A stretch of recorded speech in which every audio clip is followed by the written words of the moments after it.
반갑습니다. 오늘 봄비가 내리는 것 같습니다. 완연히 이제 봄을 경험하게 되는 것 같은데요.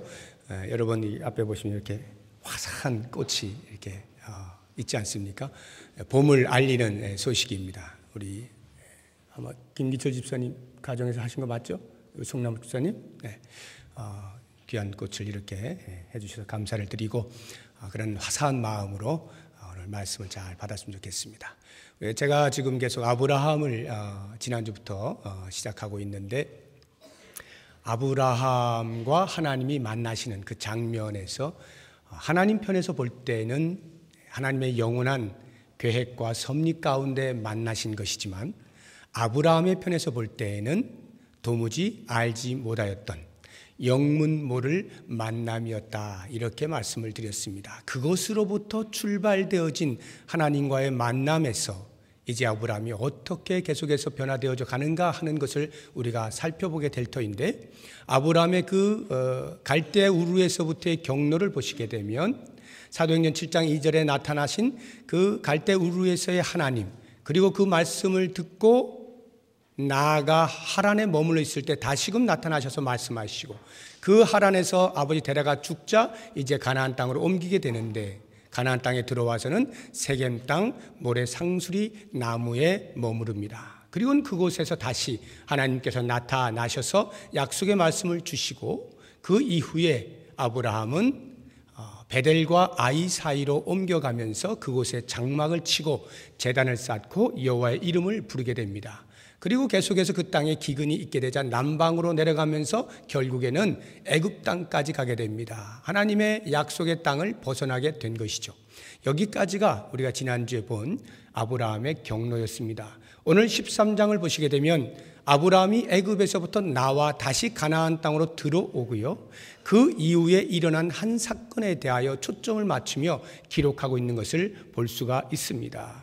그 한 사건이라고 하는 것은 다름 아닌 아브라함과 롯이 서로 문제가 생겨서 헤어지게 되는 사건을 말하는 것입니다. 이 사건의 전말을 우리가 살펴보면서 하나님 주시는 은혜들을 함께 나누어 보도록 하겠습니다. 아브라함과 롯이 헤어지게 되는 그 이유는 다른 것이 아닙니다. 그 아브라함에게 소유가 많이 생겼습니다. 롯에게도 소유가 많이 생겼습니다. 그 가축들을 기르는데 목자가 필요하겠죠. 아브라함에 속한 목자와 롯에게 속한 목자 사이에 기득권 문제로 싸움이 일어났습니다.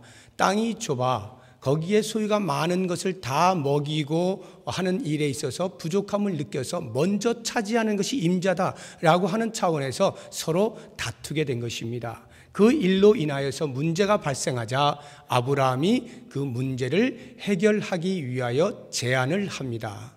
이렇게 제안을 하는 동기, 원인, 이유를 좀 더 구체적으로 아브라함의 입을 빌어서 우리가 보자고 한다면 두 가지를 찾을 수가 있는데, 첫 번째는 아브라함의 생각에 친족끼리 서로 싸우는 것은 옳지 않다는 판단을 하였기 때문입니다. 우리 한번 8절을 보시죠. 우리가 읽지 않았기 때문에 같이 보도록 하겠습니다. 13장 8절 같이 있습니다. 아브라함이 롯에게 이르되 우리는 한 친족이라 나나 너나 내 목자나 내 목자나 서로 다투게 하지 말자. 친족끼리 서로 싸우면 안 됩니다. 물론 정확하게 하면 그 목자들끼리의 싸움이었습니다만 종들의 싸움은 결국 주인의 싸움과 다를 바가 없기 때문에 아브라함은 롯과 싸우는 것이 되어서 친족끼리 싸우는 것은 있을 수 없다라고 하는 판단이 섰기 때문에 어떤 그 분쟁의 해결을 위한 제안을 하게 되는 것입니다. 두 번째로는요, 신자가 불신자에게 손가락질을 받으면 안 된다는 생각을 하였기 때문입니다. 7절을 한번 보시기 바랍니다. 같이 읽어봅니다. 그러므로 아브라함의 가축의 목자와 롯의 가축의 목자가 서로 다투고 또 가나안 사람과 브리스 사람도 그 땅에 거주하였는지라. 거길 보시면 단순히 가나안 사람과 브리스 사람이 그 땅에 거주하였다는 사실만 기록하고 있습니다만 이 말씀을 통하여서 우리는 충분히 짐작을 할 수 있는 것입니다. 지금 아브람과 롯의 각각의 목자들이 다투는데 그 자리에 가나안 사람과 브리스 사람이 함께 거주하고 있었다. 즉, 이 가나안 사람과 브리스 사람이란 당시 가나안 땅에 이미 정착하여 있던 원주민들을 말하는 것입니다. 신명기 7장 1절에 보면 고대 근동의 가나안 땅에 거주하였던 7 족속의 이름이 나옵니다. 그 가운데 2 족속의 이름이 바로 가나안과 브리스입니다. 그런 걸 보면 이 가나안 사람과 브리스 사람은 하나님을 알지 못하는 사람들이었겠죠. 그런데 그들이 목자로서 함께 있었던지 아니면 거류민으로서 함께 있었던지 그 반경 내에 같이 거주하고 있었던 것입니다. 아브라함의 생각에 적어도 하나님을 믿는다라고 하는 신자로서 그 불신자들에게 싸우는 것을 보여줌으로써 본이 되지 못하고 손가락질 받는 것은 옳지 않다는 판단을 하였기 때문에 어떻게 해서든지 빨리 문제를 해결하고자 제안을 하게 된 것입니다. 오늘날 우리들의 모습을 보게 되면 이것은 큰 교훈을 줍니다. 우리 한국교회가, 기독교가 이렇게 왕성하게 되어진 것은 불과 몇십 년 전입니다. 우리의 같은 세대 속에서도 우리는 많은 핍박을 받으면서 자라난 세대입니다. 그런데 오늘날에 보면 기독교가 많이 왕성해졌습니다. 그러다 보니까 자연스럽게 당시에는 그 핍박을 견디고 어떻게든지 복음으로 살고자 하는 몸부림을 쳤던 순수 성도들이 이제는 우리의 마음들이 안일해진 것입니다. 교회 안에 얼마든지 편안하게 신앙생활을 할 수 있게 되면서 우리도 모르는 사이에 우리의 모든 관심과 에너지가 안으로 쏠리게 되었습니다. 그러다 보니 자연스럽게 만나는 사람들 사이에서 성숙하지 못한 것으로 인하여 다툼들이 일어나게 됩니다. 갈등이 일어나게 됩니다. 충돌이 생기는 것입니다. 그러한 것들을 우리는 그냥 원래 있는 일이야 라고 놔두게 되어지면 더 큰 문제가 발생할 수 있는 것입니다. 초대교회 당시에도 교회 내부적으로 아무런 문제가 없는 것은 아니었습니다. 조금씩의 문제는 있었어요. 피차 간의 생각의 차이가 있었고 교리 간의 어떤 문제들이 있었고 해서 다투는 일들이 없지는 않았습니다만 오늘날처럼 이 한국 땅에 있는 교회들의 모습처럼 안에서 집안끼리 싸우는 일은 그렇게 많은 것은 아니었습니다. 그런데 21세기에 들어와서 우리 한국교회는 참으로 자성할 일이 많이 있죠. 교회 내적으로 얼마나 많은 내홍을 앓고 있습니까? 많은 분열과 다툼들이 안에서 일어나고 있는 것입니다. 밖에서 그리스도를 알지 못하는 자들과 신앙적인 영적인 전쟁을 벌여야 하는 우리들이 우리 안에서 서로를 치고받고 하는 일들이 많이 생겨나게 된 것입니다. 그러다 보니 자연스럽게 우리가 상처를 받는 것뿐만이 아니라 사회로부터 지탄의 대상이 어느 날인가부터 되게 된 것입니다. 그래서 교회를 바라보면서 손가락질하는 일들이 빈번해지기 시작했습니다. 우리는 이렇게 생각할 수 있어요. 사회가 왜 우리 교회를 간섭하는가? 그냥 우리는 우리끼리 사는 거고 너희는 너희끼리 사는 것이지 이렇게 말씀하실런지 몰라도 사회에서 교회를 지탄하는 것은 손가락질하는 것은 지극히 당연한 것입니다. 왜냐하면 거기에는 기대감이 있기 때문입니다. 기대가 없는 단체에 대하여 비난하거나 손가락질할 이유가 없죠. 여러분 조폭단체를 보세요. 조폭단체가 어디서 싸웠다라고 해서 모든 시민들이 들고 나서 너희들 어떻게 그럴 수가 있어? 이렇게 하는 경우 없죠. 그들은 원래 그렇게 사는 거니까. 다만 악에 근절을 해야 되겠다 뭐 이런 경우로 이렇게 대처하는 경우는 있어도 어떻게 너희들이 그럴 수가 있어? 라고 손가락질하지는 않아요. 그들에게는 기대감이 그런 쪽으로는 없어요. 그러나 적어도 사회가 교회를 손가락질한다고 할 때는 교회에 대한 기대감이 있어요. 그들은 신앙이 없다 할지라도 적어도 교회는 이래야 되지 않을까? 적어도 사회에 대하여 이와 같은 대한사회로서 존재해야 되는 것은 아닐까라고 하는 막연한 기대감이 남아 그것을 가지고 있기 때문에 우리에게 손가락질 하는 거예요. 그러므로 우리는 그 손가락질 받는 것을 너무 불쾌하게 생각할 필요가 없어요. 다만 우리 자신을 살피고 자성을 하는 것이 더욱 필요한 것뿐이죠. 아브라함처럼 이렇게 문제가 우리 안에 발생하게 되었을 때 그냥 모른 척 무관심하고 덮어두고 대충 지나가는 것이 아니라 문제를 해결하기 위한 노력을 하는 것이 우리의 자세가 되어야 할 것입니다.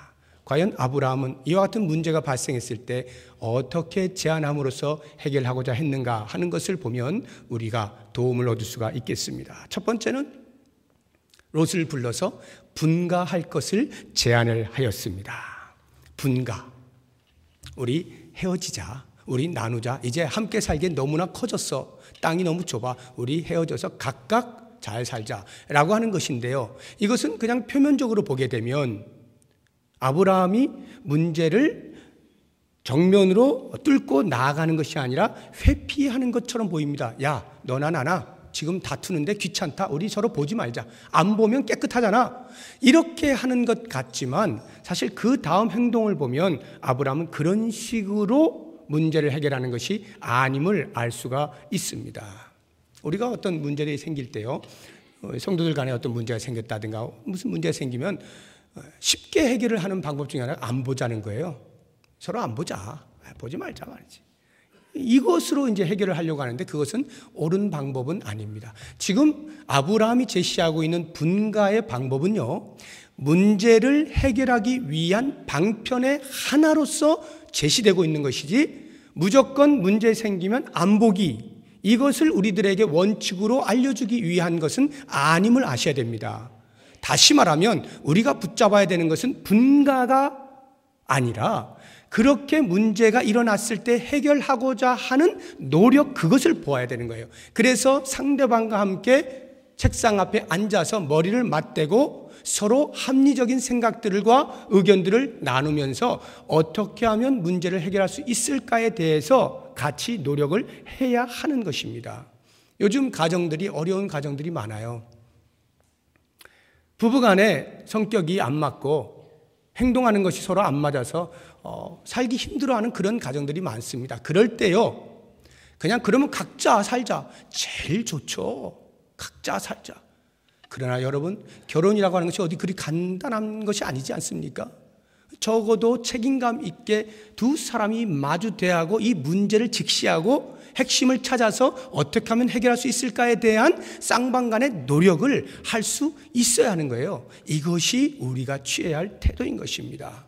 그렇게 해서 아브라함은 분가할 것을 제안하는데 그 다음 행동을 보면 그것이야말로 우리가 본받아야 할 부분입니다. 아브라함은 분가할 때 그에게 전적으로 양보를 합니다. 네가 좌하면 나는 우하고 네가 우하면 나는 좌하겠다. 그러니까 롯에게 먼저 선택권을 주면서 어디든지 네가 선택해라. 그리고 남은 땅 내가 살게. 이렇게 양보를 하는 것입니다. 이 양보하는 모습을 보게 되면 분가를 제안한 아브라함이 단순히 문제를 회피하기 위하여 서로 보지 말자 라고 하는 차원의 접근이 아닌 것을 알게 되는 것입니다. 왜냐하면 만약 그런 식이었다라고 한다면 절대로 양보하지 않죠. 반반씩 나누자. 이게 상식 아닙니까? 또는 잘 안 되면 야, 우리 이게 2개 놓고 제비 뽑자. 서로 공평하게 제비 뽑아서 불평 없이 하자. 이게 보통 우리들의 상식 아니겠습니까? 이렇게 하는 것인데 아브라함은 양보를 하는 거예요. 양보를 했다라고 하는 것은 문제 해결에 초점이 있다라고 하는 것을 알 수가 있는 것입니다. 이렇게 어떤 문제가 발생하게 될 때에 우리는 어떻게 하면 이 문제를 해결할 수 있을지에 대해서 건설적인 생각들과 행동을 하는 것이 매우 중요한 것입니다. 그런데 우리가 이 양보라고 하는 차원에서 볼 때 좀 성숙한 그리스도인들은 제법 양보를 합니다. 이렇게 웬만하면 양보를 하고 이렇게 살고 그냥 내가 조금 피해보고 말지 하면서 이렇게 견뎌냅니다. 좀 성숙한 분들은. 근데 그렇지 못하면 이제 일일이 따지죠. 그런데요, 성숙하다 할지라도 양보를 잘 못할 때가 생기곤 합니다. 그때가 언제냐 하면 이럴 때입니다. 어떤 일이 생겨서 둘이서 이제 대화를 나누는데 그래 내가 양보할게 라고 할 때에 상대방으로부터 아우 저런 바보, 아우 저런 쪼다 이러한 느낌을 받게 될 때 나는 기껏 내 마음을 넓혀서 양보를 했는데 상대방이 나를 보는 것은 어우 저런 바보 같으니라고 라는 느낌을 받게 될 때는 양보를 하고 싶지 않게 됩니다. 또 다른 하나는 무엇이냐 하면 양보를 하게 될 때에 상대방이 마치 그래 내가 잘못한 거야를 인정하는 것으로 여기고 그래 네 잘못이지 그러니까 너는 양보해야 돼 라고 다그치는 것만 같은 느낌을 받게 될 때 역시 양보가 잘 안 됩니다. 적어도 우리가 양보를 한다라고 할 때는 이런 거죠. 상대방이 나의 양보하는 마음을 보고 야, 참 도량이 넓구나. 아량이 넓어. 훌륭한 성품을 가졌어. 양보해줘서 고맙습니다. 라고 하는 태도를 느끼게 될 때에 비록 내가 조금 손해를 본다 할지라도 그것을 감수하고 양보하는 것이지 그런 느낌이 전혀 안 들고 아주 그냥 파렴치하게 내가 죄인인 것처럼 몰아지는 느낌을 받게 되어지면 절대 양보를 안 하죠. 이게 이제 우리들의 보통 모습이에요. 그러니까 조금 성숙한 사람이라 할지라도 이렇게 되는 것입니다. 왜 이런 그 양보가 없어지고 또 그 목자들이 다투고 하는 일들이 생기는가라고 하는 것을 생각해 보면요. 성경은 우리에게 이렇게 말을 해주고 있습니다. 6절을 한번 보십시오. 13장 6절입니다. 같이 읽어봅니다. 그 땅이 그들이 동거하기에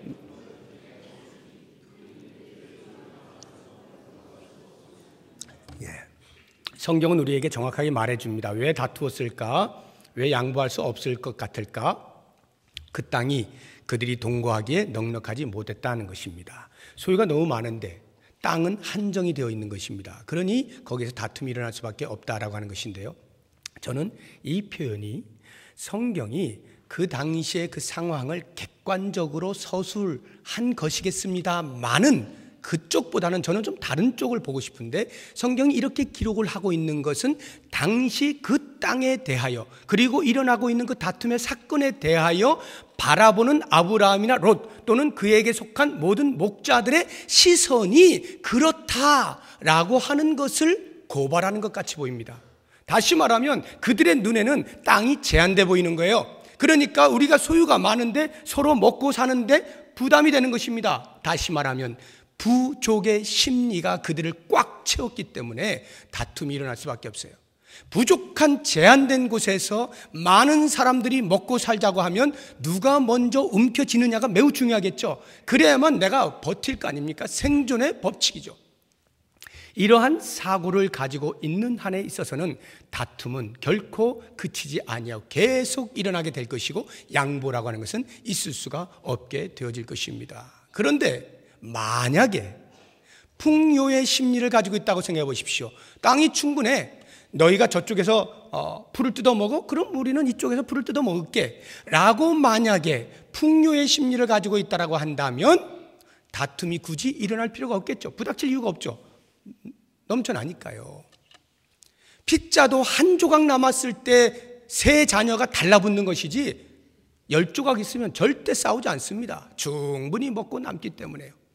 저는 이런 생각을 해봅니다. 하나님께서 이 땅에 천지를 지으시고 사람들로 그것을 다스리게 하실 때에는 적어도 사람들이 살기에 가장 적합한 풍요로운 세상을 만드셨을 것임이 틀림없지 않겠습니까? 비록 죄로 인하여서 그 피조물이 탄식하고 신음하는 일들은 생겨나긴 하였습니다만 부족할 리는 절대 없는 것입니다. 그런데 우리의 마음은 이미 우리의 시각 자체가 하나님의 만들어 놓으신 공간을 제한시켜 놓으면서 모든 일어나는 일들이 소유되어지는 것들이 산출되어지는 것들이 제한된다라고 여겨서 그것을 빨리 취득하려고 하는 이런 욕심이 생기기 때문에 다툼과 양보하지 않는 일들이 생겨나고 있다라고 하는 것이죠. 그런 차원에서 우리가 좀 눈을 넓게 열 필요가 있습니다. 자, 아브라함은 그러면 과연 그러한 시각으로 양보를 한 것일까? 이 부분이 좀 궁금하지 않습니까? 아브라함은 어떻게 양보를 할 수 있었는가? 대단히 성숙한 훌륭한 인격을 갖추었기 때문에 양보를 한 것처럼 보이게 됩니다. 물론 그렇게 말할 수도 있겠습니다. 그러나 좀 더 지난주에 이어서 아브라함의 그 믿음의 경로를 따라서 우리가 이해하게 되면 좀 다른 각도로 보시는 것도 좋겠습니다. 무엇이냐 하면요, 아브라함이 우상을 섬기던 사람에서 하나님의 부르심을 받고 무엇인가 지금 갈대우르에서부터 쭉 이렇게 이제 오고 있는 과정 속에서 아브라함은 점점 하나님을 인식하게 되었고, 양보해도 될 만큼의 배짱이 두둑할 만한 그러한 어떤 신앙의 수준에 이르렀다라고 볼 수가 있는 것인데, 과연 그 신앙의 수준이라고 하는 것이 무엇이냐 이 말입니다. 그것이 훌륭한 인격으로 이미 되어졌기 때문이냐 라고 할 때는, 그렇게 보기에는 그 이후 14장, 15장, 16장 계속해서 볼 때에 반복하여 실수하는 것을 보면 그리 훌륭한 인격을 갖춘 것 같지 않거든요. 그렇게 볼 때 그러면 이 순간에 어떻게 롯에게 모든 것을 다 양보할 수가 있었을까를 보기 위하여 우리가 다시 12장을 보시게 되면 보시기 바랍니다. 12장 10절부터 애굽으로 기근을 피하여 내려가지 않습니까? 그때 일어났던 일이 뭐예요? 자기 아내가 너무 예쁜 관계로 애굽 그 근방에 도달했을 때에 상의를 하죠. 사라야, 네가 너무 예쁘다. 내가 보니 분명히 애굽 사람들이 나를 죽이고 너를 빼앗아 갈 것 같다. 그러니 이제부터는 아내라 하지 말고 내 누이라 해다오. 그러면 나도 살고 너도 살 수 있지 않겠냐. 뭐 이렇게 해서 합의를 보고 이제 그렇게 내려간 거예요. 실제로 애굽 사람들이 보니까 이방에서 어떤 피난민이 이렇게 왔는데 너무 이쁜 여자가 하나 있는 거예요. 깜짝 놀라가지고 그 애굽 사람들이 바로에게 가서 이야기를 한 겁니다. 바로 왕이요, 기가 막힌 여자가 한 사람 왔습니다. 그러니까 왕이 놓칠 리가 없죠. 불러와. 직접 보니까 진짜 예쁜 거예요. 그래서 그를 후첩으로 삼겠노라 이렇게 된 것입니다. 그 당시에 이제 애굽은 전 세계를 호령하는 나라라고 했잖아요.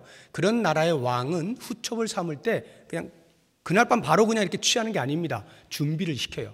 준비하는 기간이 있어요. 아마 그 기간 중이었을 것 같은데 그 첫날 밤에 하나님께서 바로에게 나타나신 거예요. 그래서 큰 재앙으로 이것이 얼마나 잘못된 행위인지를 그에게 알려주신 것입니다. 자세하게 하나님 무엇을 말씀하셨는지는 기록이 되어 있지 않습니다만 그 다음날 아브라함을 찾아서 바로가 한 말을 보면 우리가 추측을 할 수가 있어요. 바로가 이렇게 말하죠. 야 아브라함아, 네가 어떻게 하여 너의 아내를 누이라 속여서 나로 하여금 이런 큰 재앙을 받게 하느냐. 당장 네 아내를 데리고 너의 가지고 있는 모든 소유를 다 가지고 애굽을 떠나라. 이렇게 말하거든요. 여러분, 상식적으로 이게 가능하다고 생각하세요? 전 세계를 호령하는 왕입니다. 그 왕이요, 꿈에 뒤척였어요. 뭐 어떻게 된지 모르겠어요. 어떤 식으로 하나님께서 재앙을 내리셨는지, 어떤 식으로 하나님께서 말씀하셨는지는 정확치 않습니다만, 아무튼 그 정도 뭐 이렇게 꿈꾸고 뭐 이렇게 한 것 가지고 아브라함에게 그 다음날 너 왜 이렇게 했어? 하고는 모든 소유를 다 안겨서 내보낼 리가 만무하죠. 왜냐하면요, 괘씸하잖아요. 피난민 주제에 다른 나라에서 와가지고 감히 나를 속여? 전 세계로 호령하는 내 이 왕권을 도전해? 이래가지고 곤장 100대 때리고 죽도록 때리고 한 대 더 때리고 알몸으로 베껴가지고 쫓아내도 시원치 않을 판 아니겠습니까? 그런데 어떻게 그 바로가 아브라함에게 아내 데리고 나갈 뿐만 아니라 소유 다 가지고 나가? 아브라함이 무슨 소유가 있었을까요? 기근을 당해서 겨우겨우 피난 온 주제에 무슨 소유가 있었겠어요? 그가 자기 아내를 누이 동생을 속이고 바로에게 바치니까 바로가 크게 후사를 한 거예요. 성경 보시면 그렇죠? 16절. 이에 바로가 그로 말미암아 아브라함을 후대함으로 아브라함이 양과 소와 노비와 암수 나귀와 낙타를 얻었더라. 수없이 많은 목축들과 그것을 관리할 수 있는 목자들, 노비들을 다 선물로 받은 거예요. 그런데 내보낼 때 그걸 다 같이 붙여서 내보냈다는 것은 바로가 그렇게 하지 않으면 간밤에 나타나서 자기 자신을 괴롭혔던 그 어떤 신에 의하여서 당장 죽을 것만 같은 어마어마한 두려움에 휩싸였기 때문에 자칫 아브라함을 잘못 건드렸다면 난 죽겠구나, 이런 생각이 들 만큼 어마어마한 하나님의 강권적인 역사가 그 간밤에 바로에게 있었기 때문 아니었겠습니까? 그것을 아브라함이 보고 있는 거잖아요. 생각해 보세요. 일개 피난민에 불과한 자기 자신이 속여서 그 왕을 능멸하였는데 왕이 자기를 때리기는커녕 사형을 선고하기는커녕 모든 소유까지 다 그대로 들고 나가라고 하는 걸 봤을 때 아브라함의 생각 속에는 야, 이거 나를 갈대 우르에서 만나주신 그 어떤 신, 하란에 있을 때 또 나타나 하신 그분, 또 그 세겜 땅 상수리 나무에서 또 만나주신 그분이 이거 예사뿐이 아니로구나. 이 온 세계를 호령하는 바로조차도 벌벌 떨게 만들 수밖에 없는 전능하신 분이로구나 하는 것이 얼마나 각인이 되었겠어요. 이건 보통 일이 아니다. 이건 정말 심각한 일이구나. 대단한 분이로구나. 이제부터는 이분 믿을만 하겠는걸 하는 마음이 왠지 그 바로 앞에서부터 이미 자신감이 차 있지 않았겠습니까? 왜요? 그것이 누구를 위하여 그런 일들이 일어나고 있는 거예요? 자기 자신을 위해서. 하나님께서 자기를 부르셔서 자기는 아무 이유를 모르겠는데 아무튼 그 신이 계속 자기를 이렇게 몰아가고 있는데 온 세계를 호령하는 그 왕 앞에서조차도 끄떡없게 만들어주는 그와 같은 엄청난 전능하신 하나님을 인식하게 된 것이죠. 자기 자신을 위하여 전능함을 베풀고 계시는 그분을 만나버리게 된 거예요. 그러니까 그 아브라함이 가나안 땅으로 돌아와서 이와 같은 일을 만나게 되었을 때에 롯과의 싸움에서 반반씩 나눠 제비 뽑아 내가 삼촌이잖아 이러지 않고 그냥 조카에게 내주는 이유가 뭐겠어요? 다 줘도 내가 만났던 그분이라면 나 먹여 살리겠구나. 애굽 땅에서도 살려주신 하나님이라면 가나안 땅 약속의 땅에서 살려주시지 않을 리가 없지. 그 권능 권세 앞에서도 하나님의 전능하심을 드러내면서 나를 살려주시고 이렇게 풍요롭게 하신 그 하나님이 내가 이거 양보했다라고 해서 나를 굶기실 리 만무하지 라고 하는 하나님께 대한 확신과 신뢰가 있었기 때문에 충분히 양보할 수 있었던 것이 아니냐라고 하는 것입니다. 우리가 양보를 못하는 이유 중에 하나가 바로 이것입니다. 전능하신 하나님을 경험하지 못할 때 하나님께서 들에 핀 백합화도 기르시는 그 하나님께서 죽은 나사로도 살리시는 전능하신 하나님께서 내 인생을 구원하시고 하나님의 구원의 길로 이끌어 가시는 그 여정 속에서 하나님이 다 하신다라고 하는 확신과 신뢰가 생기지 아니하면 양보가 잘 안 돼요. 내가 챙기지 않으면 굶어 죽을 것 같거든요. 내가 어떻게 해놓지 않으면 굶어 죽을 것 같거든요. 그러니까 어떻게든지 악착같이 생존 경쟁의 법칙에 의해서 모으려고 애를 쓰는 것입니다. 그런데요, 그 하나님이 내 길을 이미 인도하시고 끝까지 가게 하신다라고 하는 확신이 선다면 우리는 굳이 그렇게 양보하지 못할 것이 별반 없을 것만 같아 보이는 것입니다. 그러므로 여러분, 무엇보다 먼저 하나님, 저로 하여금 양보할 수 있는 좋은 성품을 주십시오. 물론 이것도 기도해야 되겠지만 더 우선되어지는 기도는 무엇이겠습니까? 내가 전능하신 하나님을 만날 수 있게 해주십시오. 전능하신 하나님, 저를 만나 주십시오. 전능하신 하나님을 제가 인식할 수 있게 해주십시오. 이것이 되어지면 그 다음에는 이 마음이 얼마나 넓어지게 되는지, 이 땅에 있는 것이 다 아버지의 것임이 인정이 되면서 사람들과의 관계에서 그렇게 양보하지 못할 것이 별반 없게 되어지는 것입니다.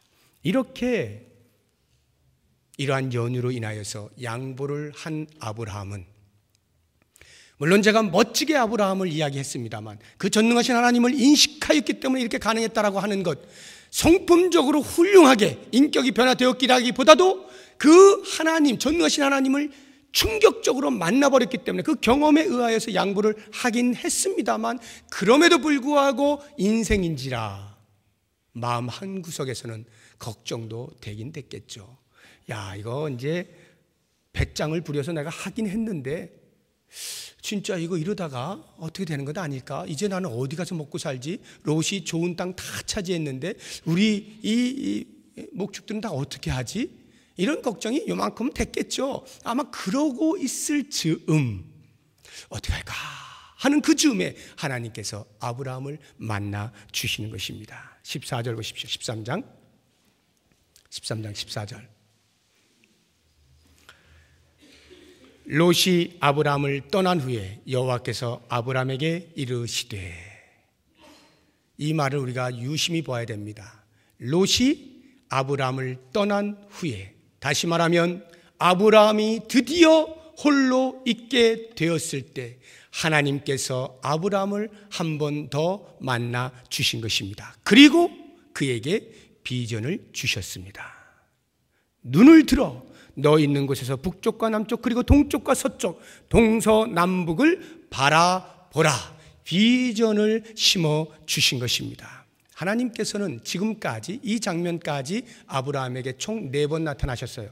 적어도 성경이 기록하고 있는 대로 보자고 하면 첫 번째가 갈대아 우르에서, 두 번째가 하란에서, 세 번째가 세겜 땅 모래 상수리 나무에서, 세 번째 이렇게 만나 주셨어요. 그리고 여기에서 4번째 만나 주셨는데 그 4번 가운데 앞에 3번은 전부 말씀만 하셨어요.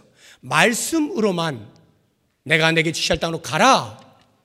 너는 복이 될 것이야. 네 자손이 땅의 티끌같이 많아질 것이야. 너와 내 자손이 복을 얻을 것이야. 너를 저주하는 자는 저주를 받고 너를 축복하는 자는 복을 받게 될 것이다. 이렇게 약속의 말씀만 주셨어요. 그런데 이 4번째 드디어 아브라함이 홀로 서게 되었을 때, 아버지도 죽고 롯도 떠나고 홀로 남아있게 되었을 그 순간에 하나님께서 나타나셔서 드디어 비전을 보여주시는 것입니다. 너는 눈을 들어 사방을 보라. 내가 보는 그 모든 땅들 다 내가 너와 내 자손에게 줄 것이다. 너의 자손이 이 땅에 티끌처럼 많아질 것이고, 네가 만약 티끌을 셀 수 있다면 네 자손도 셀 수 있을 것이다. 그 정도로 많은 자손들을 허락하겠노라. 이렇게 비전을 직접 보여주신 것입니다.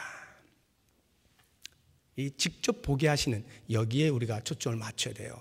이걸 비전이라고 하는데요, 우리는 보통 비전하면 어떻게 이해를 하고 있습니까? 비전이란 뭐 많은 정의가 있겠습니다만 가장 일반적으로 내가 미래에 되고 싶은 것, 내가 미래에 하고 싶은 것, 내가 미래에 이루고 싶은 그 무엇을 가리켜서 비전이라 이렇게 말들 하지 않습니까? 또는 꿈이라 말하는 거죠. 나 대통령 될 거야 라고 하는 비전, 나 멋진 축구선수 될 거야 라고 하는 비전, 내가 무엇을 이루고자 하는 그것을 가리켜 비전이라 말을 하지만 성경은 조금 달리 말합니다.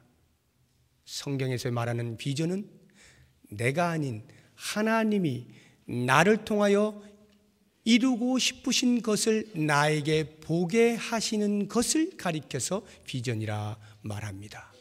그러면 내가 보는 것을 성경은 무엇이라 말하는가? 그것을 욕망이라 이렇게 말합니다. 그래서 욕망과 비전은 종이 한 장 차이인데요, 미래에 되고 싶은 그 일에, 미래를 바라보는 그것이 주체가 누구냐에 따라서 욕망이냐 비전이냐 나눠집니다.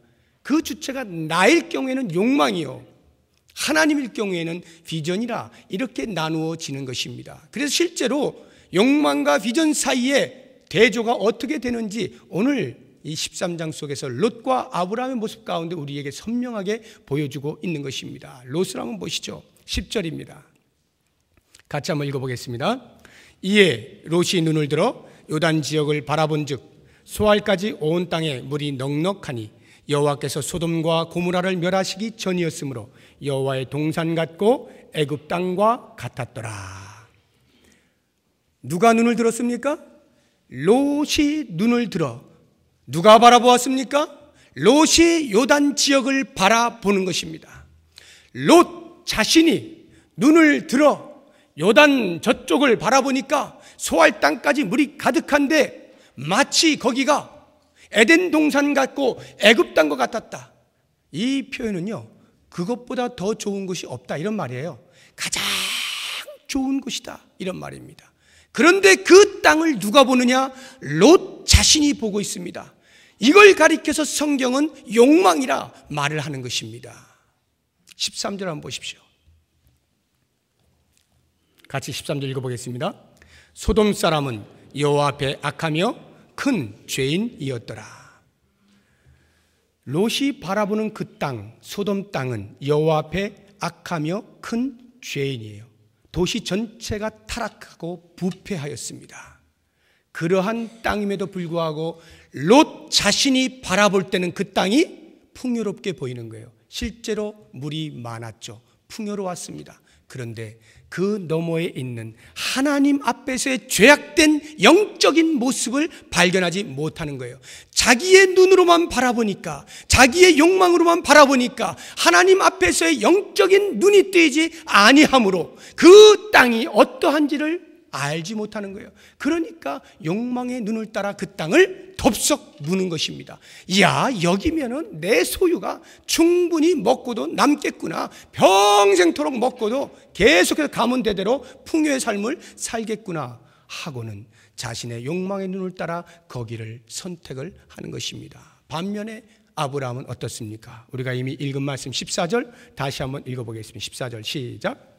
롯이 아브라함을 떠난 후에 여호와께서 아브라함에게 이르시되 너는 눈을 들어 너 있는 곳에서 북쪽과 남쪽 그리고 동쪽과 서쪽을 바라보라.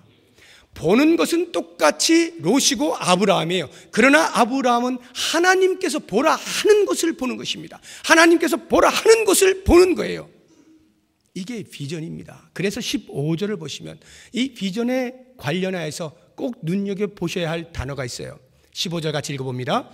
보이는 땅을 내가 너와 내 자손에게 주리니 영원히 이르리라. 어떤 말이 중요하겠어요? 비전과 관련해서 보이는 땅입니다. 보이는 땅.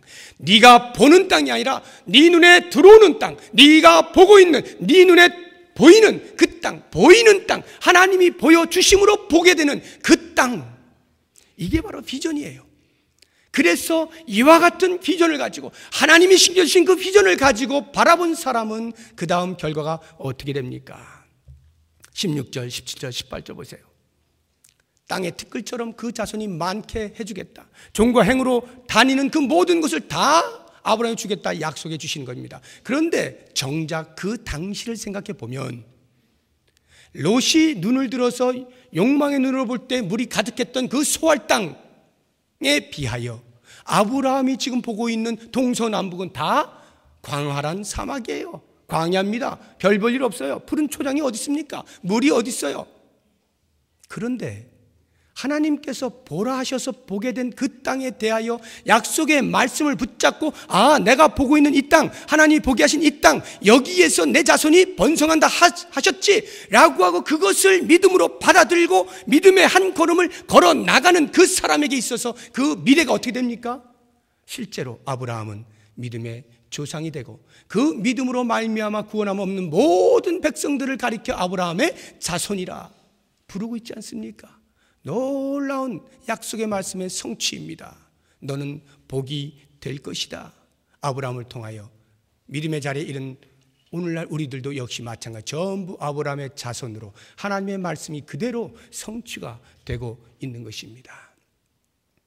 욕망의 눈으로 바라봤던 롯, 과연 그 결과가 어떠했겠습니까? 부패하고 타락한 그 소돔 땅을 알지 못한 채 물 많은 것만 바라보고 그곳으로 달려나갔던 롯, 어떻게 되었을까요? 19장 20장 뒤에 보면은 롯의 결과에 대해서 나옵니다. 그때도 자세히 하겠습니다만 롯은요 겨우겨우 거기에서 탈출하여 살아납니다. 하나님께서 너무나 타락한 소돔과 고모라 땅을 불로 멸망시키셨거든요.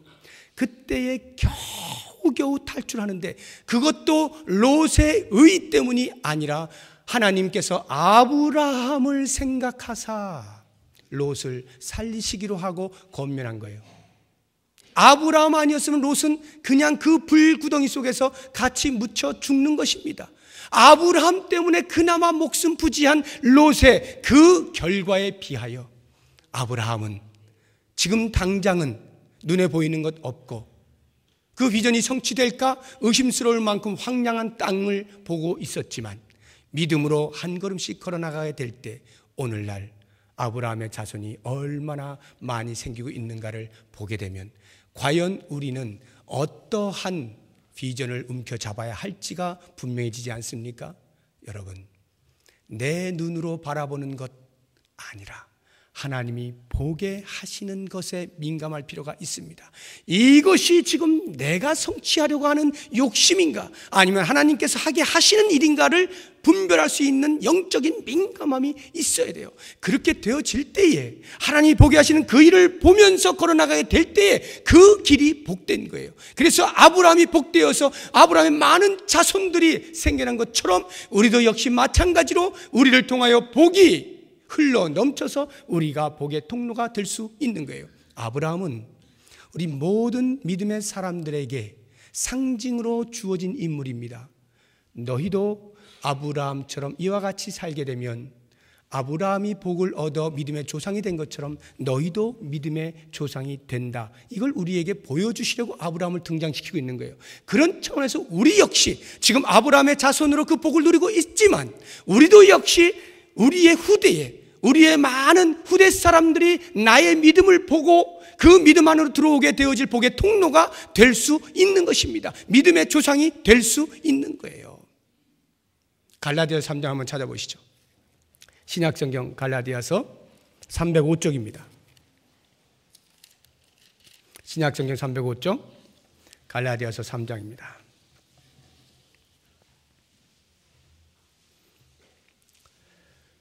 7절과 8절 305쪽 같이 읽어봅니다. 그런즉 믿음으로 말미암은 자들은 아브라함의 자손인 줄 알지어다. 또 하나님이 이방을 믿음으로 말미암아 의로 정하실 것을 성경이 미리 알고 먼저 아브라함에게 복음을 전하되 모든 이방인이 너로 말미암아 복을 받으리라 하였느니라. 바로 이 말씀, 하나님께서 아브라함을 만나 주셔서 복음을 전하셔서 모든 믿는 이방인들도 그 복 안에 들어오게 만드는, 아브라함의 자손이 되게 만드는, 이것이 아브라함의 주신 복이죠. 그 다음을 보십시오. 9절 같이 읽어봅니다. 그러므로 믿음으로 말미암은 자는 믿음이 있는 아브라함과 함께 복을 받느니라. 아멘. 이 믿음이 있는 아브라함과 함께, 믿음으로 말미암은 자는 믿음이 있는 아브라함과 함께 복을 받느니라 라고 하는 말은 아브라함의 복주시겠다 약속하신 그것에 대한 혜택, 수혜를 누리는 사람이다라고 하는 말도 있지만 또 다른 의미로서는 내가 아브라함이 이렇게 복의 근원이 된 것처럼 나 역시도 우리의 후손들에게 믿음의 통로, 구원의 통로, 그 복의 근원이 될 수가 있다라고 하는 거예요. 믿음의 사람으로 아브라함과 접붙임 바 된 우리가 역시 후손의 어떤 사람들이 나에게 믿음에 접붙임 바 되어져서 내가 그들에게 복의 근원, 복의 통로가 될 수 있다, 이 말이거든요. 그러므로 사랑하는 여러분, 하나님께서 우리들을 택하신 족속으로 왕같은 제사장들로 거룩한 나라로 그의 소유된 백성으로 삼으신 이유가 무엇입니까? 우리를 어두운 데서 불러내어 그의 기이한 빛에 들어가게 하신 이의 아름다운 덕을 선포하게 하려 함 아니겠습니까?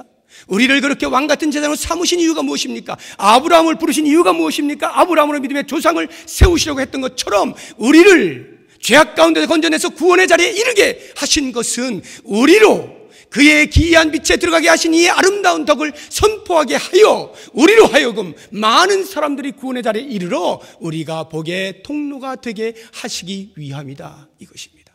이 말씀을 부여잡고 여러분 눈을 크게 뜨고 하나님의 시각으로 풍요의 심리를 가지시고 우리 안에서 서로 싸우고 갈등을 일으키는 것 아니라 나아가 복음이 필요한 사람들에게 복음을 전하면서 그 수없이 많은 사람들을 주 앞으로 돌아오게 하는 복의 통로로서의 믿음의 길을 한 걸음 한 걸음 걸으시는 저 여러분이 되시기를 주의 이름으로 부탁드립니다.